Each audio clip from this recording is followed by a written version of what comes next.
Hello दोस्तों। श्रवण मास के कृष्ण पक्ष की एकादशी तिथि को कामिका एकादशी के नाम से जाना जाता है। कहा जाता है कामिका एकादशी का व्रत जो भी साधक रखता है, भगवान विष्णु की उसके ऊपर कृपा बनी रहती है, मनुष्य को पापों से मुक्ति मिलती है, मानसिक शुद्धि होती है और मोक्ष का मार्ग प्रशस्त होता है।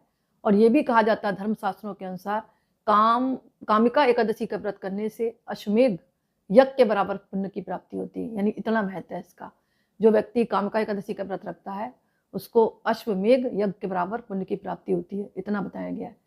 तो श्रवण मास की कब पड़ रही है? ये पड़ रही है आपकी 21 जुलाई 2025 सोमवार को।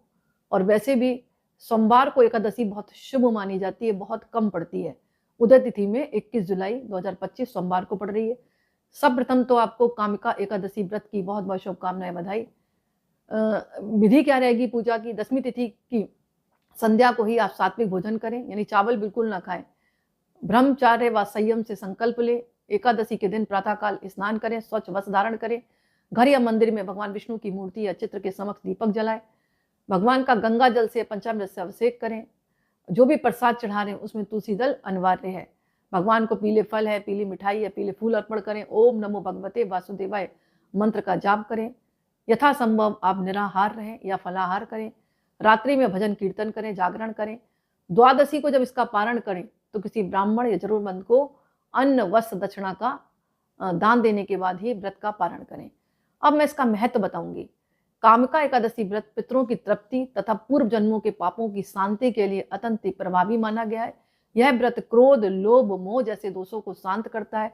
श्री कृष्ण ने स्वयं कहा कि इस दिन व्रत रखने से मनुष्य, देव, असुर और पिशाच सभी को दिव्य गति मिलती है। तुलसी का पूजा का भी, यानी तुलसी पूजन का भी इस दिन विशेष महत्व होता है।